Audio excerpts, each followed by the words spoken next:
May the words of my mouth and the meditations of our hearts be acceptable to you, O God, our strength and Redeemer. Amen.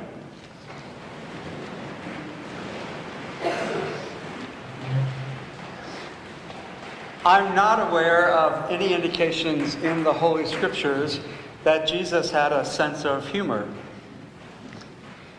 The overall message of the gospel of Jesus is really intended to not be very warm and fuzzy. For us today, the good news of the gospel is about a way of life, a life dedicated to following Jesus in the modern world. Today, Jesus tells us, "The poor you always have with you." I am reminded that the good news of Jesus indeed exists in a world in which the poor are indeed with us. Government statistics indicate that 46.5 million people in the United States are living in poverty. That represents an increase of more than 9 million since 2008. 1 in 5 children. An additional 97.3 million are officially designated as low income. Taken together, this means that some 48% of our population is poor or low income. A year or so ago, a group of us from St. Mark's went to Mel Trotter for a discovery lunch. For those of you who don't know, Mel Trotter is a shelter very near here where some 400 people are sheltered every night. At the lunch, we learned that over the previous year, the number of homeless in Grand Rapids had increased by about 35%. That increase came from people outside of Grand Rapids. They had come to Grand Rapids because of the generosity of the good people who live here. And that generosity includes St. Mark's. Our yearly operating budget enables us to do good work in the name of God. Each year, we send contributions to numerous social service agencies, support our partnership with Dégagé Ministries, also a shelter, continue our commitment to the East Leonard Elementary School, and fund the discretionary fund, and importantly, feed some 150 of our neighbors every week of the year in our breakfast cafe ministry. Last Sunday, I was on retreat, but we had the first of a quarterly breakfast cafe collection. We received over $800 from generous hearts.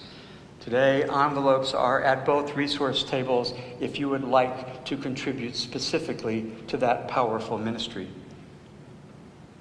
Jesus reminds us, the poor you always have with you.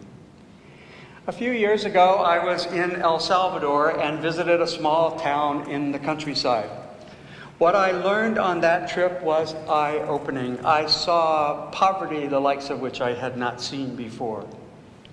I heard sincere testimonies which indicated the great need for the assistance which the United States sends to El Salvador and other Central American countries.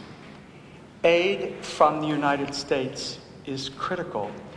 Without it, there will likely be even more poverty, even more violence, even more refugees fleeing the turmoil in countries such as El Salvador. The poor you always have with you. I find that sentence to be complex and troubling.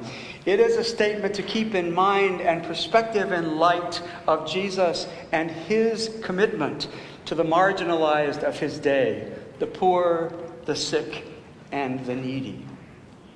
Just days before the Passover and his crucifixion, Mary anoints the feet of Jesus as a sign of the royal lineage of Christ, as a descendant from the house of David. And it is also a sign of one who will soon be anointed, prepared for his burial. Jesus tells us that the poor will always be with us. And yet, is that not a clarion call for us today? Perhaps a more immediate question is, how do we see the face of Jesus when we look into the faces of our neighbors on South Division, at our southern border, or those in refugee camps that we see on TV halfway across the world? We know that we live in a global society. That which affects others affects us. As part of God's creation, we are all sisters and brothers. We are created by the same God, and as followers of Jesus are called to be as responsible as possible for the needs of others. What does it mean to be responsible for the needs of others? What does it mean to work to be people of justice, integrity, truth, and compassion?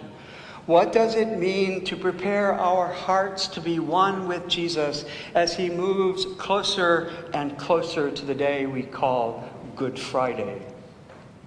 After all, it is Jesus who bore his message of love to the cross. John 15:13 reminds us, "Greater love hath no man than this, that a man lay down his life for his friends." What does it mean to lay down one's life for the sake of others? I fear that I, and perhaps we, don't always live being conscious of the needs of others. Our neighbors are those sitting next to us, yes, and those around us, whether down the street, across the hall, or across the globe.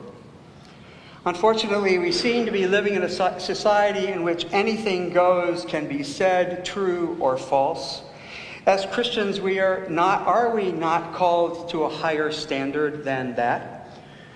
Parish leadership is now engaged in discussions to discern how to better live into that higher standard.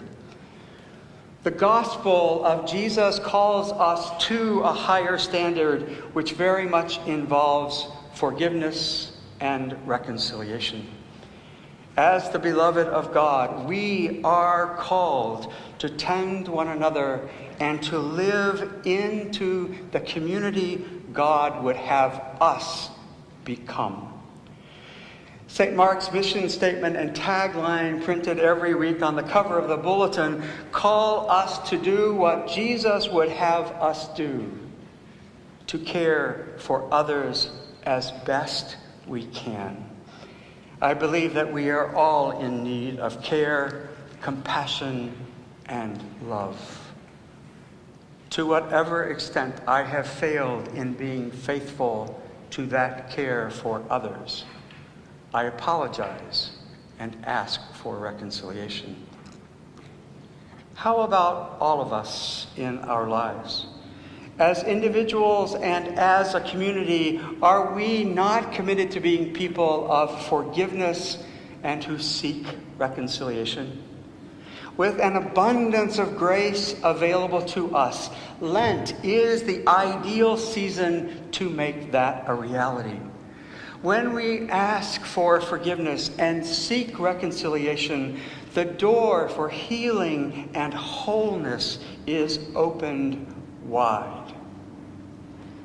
Through prayer and self-examination, we can know who we really are and what our motivations just might be.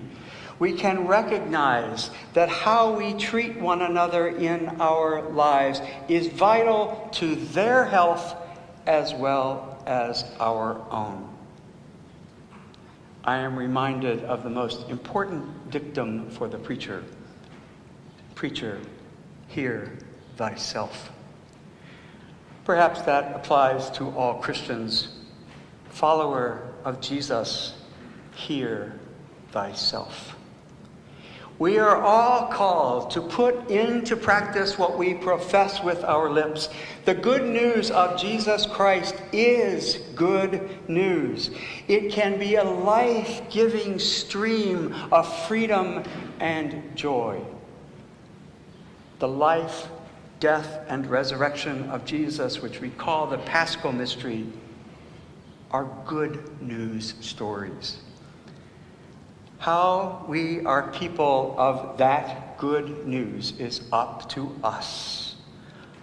A challenge for which the grace is already ours. Amen.